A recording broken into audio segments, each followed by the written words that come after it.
अब स्टूडेंट कुछ फैक्टर्स हैं जो कि इस फोटोसिंथेसिस के रेट पर असरअंदाज होते हैं। ठीक है, there are some factors which affect rate of photosynthesis. ठीक है, रेट ऑफ फोटोसिंथेसिस। ठीक है, इनको इस रेट को मतलब फोटोसिंथेसिस की स्पीड को कुछ फैक्टर है जो अफेक्ट करते हैं। ये फैक्टर बड़े इंपॉर्टेंट है और स्टूडेंट ये फैक्टर आपके सिलेबस में एंट्री टेस्ट के शामिल हैं। तो इसका मतलब है कि ये आपको थोड़ा सा समझना होगा। वैसे ये बुक में आपके नहीं है factor affecting rate of photosynthesis, लेकिन चूंकि एंट्री टेस्ट के सिलेबस में है तो अब ये आपकी मजबूरी है, अब आपको ये पढ़ने पड़ेंगे, समझने पड़ेंगे। ठीक है, अब देखते हैं कि कौन कौन से फैक्टर्स हैं। सबसे पहले पहला फैक्टर कार्बन डाइऑक्साइड कंसंट्रेशन। ठीक है, carbon dioxide concentration is the first factor of which affect rate of photosynthesis. अब असल में मामला ये है कि कार्बन डाइऑक्साइड की जो नॉर्मल कंसंट्रेशन हमारे इन्वायरमेंट में होती है वो 0.03 से लेकर 0.04% तक होती है।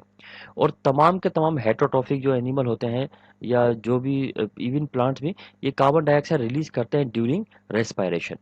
अच्छा, कार्बन डाइऑक्साइड जो है ये क्या? ये one of the reactant of photosynthesis है।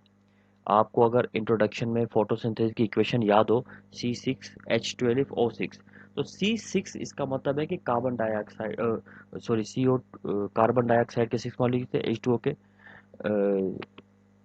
6 कार्बन डाइऑक्साइड के मॉलिक्यूल थे और 6 वाटर के मॉलिक्यूल थे जिससे ग्लूकोज बन रहा था। तो इसका मतलब carbon dioxide is one of the reactant of photosynthesis. इसको लिख देते हैं यहाँ पर एक मतलब फिर ताकि आपको भी प्रॉपर्ली याद हो जाए।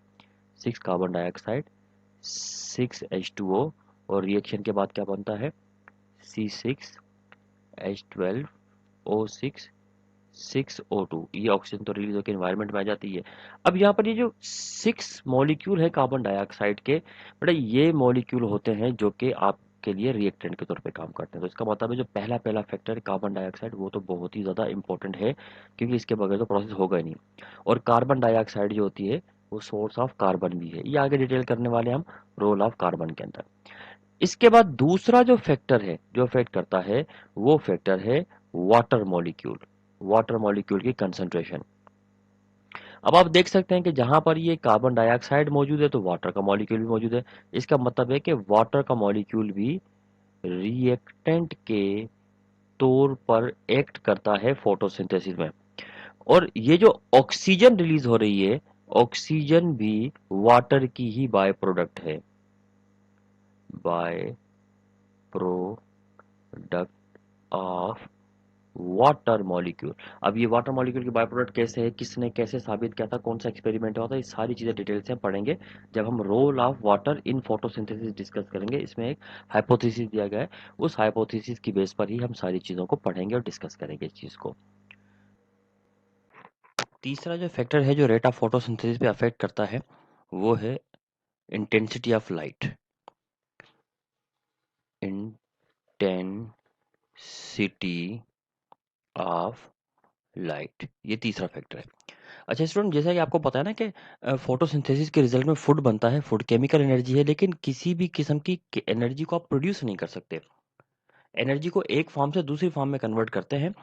और फोटोसिंथेसिस में ये जो लाइट एनर्जी होती है ये कन्वर्ट होती है केमिकल एनर्जी में। केमिकल एनर्जी में कन्वर्ट होती है लाइट एनर्जी।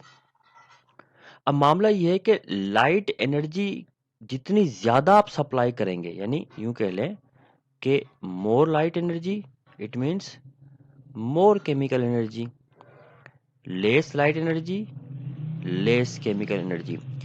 यही वजह होती है कि जब आप फोटोसिंथेसिस के प्रोसेस को ऑब्जर्व करते हैं तो इस फोटोसिंथेसिस के प्रोसेस में इंटेंसिटी ऑफ लाइट जितनी ज़्यादा होती है उतनी ज़्यादा केमिकल एनर्जी प्रोड्यूस होती है, मतलब उतना ज़्यादा फूड बनता है। इसका मतलब है कि हाई इंटेंस लाइट में फोटोसिंथेटिक प्रोडक्ट भी बहुत ज़्यादा प्रोड्यूस होती है। हाई इंटेंस लाइट में मोर फोटोसिंथेटिक प्रोडक्ट, मोर फोटोसिंथेटिक प्रोडक्ट प्रोड्यूस होती है। ठीक है? फोटोसिंथेसिस के प्रोडक्ट जो है ना ज़्यादा प्रोड्यूस होती है पहले के मुकाबले में। अच्छा, फिर उसके बाद इंटेंसिटी ऑफ लाइट को जितना डिक्रीज़ करेंगे फोटोसिंथेसिस के प्रोडक्ट डिक्रीज़ होना शुरू हो जाती है। लेकिन इंटेंसिटी ऑफ लाइट चाहिए होती है एक लिमिटेड टाइम, तो ज़्यादा इंटेंस लाइट भी डेंजरस होती है।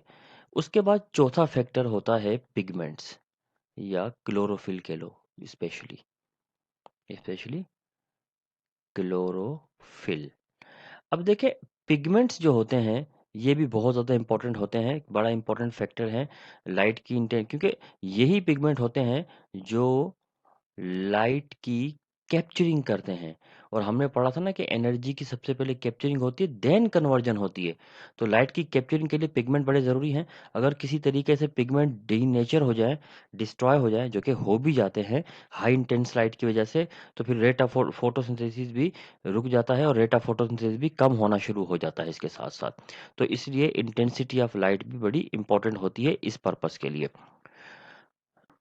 इसके अलावा जो पाँचवाँ इम्पोर्टेंट फैक्टर है, वो है टेम्परेचर। टेम्परेचर को भी एक इम्पोर्टेंट फैक्टर लिया जा सकता है, क्योंकि टेम्परेचर डायरेक्टली अफ़ेक्ट करता है रेट ऑफ फोटोसिंथेसिस के ऊपर।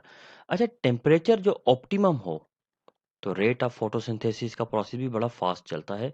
ऑप्टिमम टेम्परेचर 37 डिग्री सेंटीग्रेड का होता है। अच्छा, इस पे ऐसी क्या ख़ास बात है, क्योंकि ये ऑप्टिमम टेम्परेचर पे जितने भी एंजाइम्स इन्वॉल्व हैं, सब एंजाइम अपनी बेस्ट परफॉर्मेंस शो करते हैं। लेकिन इन हाई टेम्परेचर, आपको पता है हाई टेम्परेचर यानी हर वो फैक्टर जो फिर एंजाइम पे अफेक्ट कर रहा है, वो इनडायरेक्टली रेट ऑफ फोटोसिंथेसिस को भी अफेक्ट करेगा। तो इसलिए होता ये है कि जब टेम्परेचर बहुत ज़्यादा हाई हो जाता है, तो इस हाई टेम्परेचर की वजह से एंजाइम भी डीनेचर या होना शुरू हो जाते हैं, जिसकी वजह से फिर ये प्रॉब्लम होती है कि फोटोसिंथेसिस आहिस्ता आहिस्ता कम होने लग जाती है। अच्छा स्टूडेंट, ये आपके पास 5 फैक्टर्स थे जो कि एंजाइम रेट ऑफ फोटोसिंथेसिस के प्रोसेस के ऊपर डायरेक्टली और इनडायरेक्टली अफेक्ट करते हैं। अब हम लोग क्या करेंगे कि फोटोसिंथेसिस के प्रोसेस में डिफरेंट टाइप के सब्सटेंसेस या डिफरेंट टाइप के फैक्टर जिनका रोल है बड़ा इंपॉर्टेंट, वो डिस्कस करेंगे जो कि आपके सिलेबस में दिए गए हैं।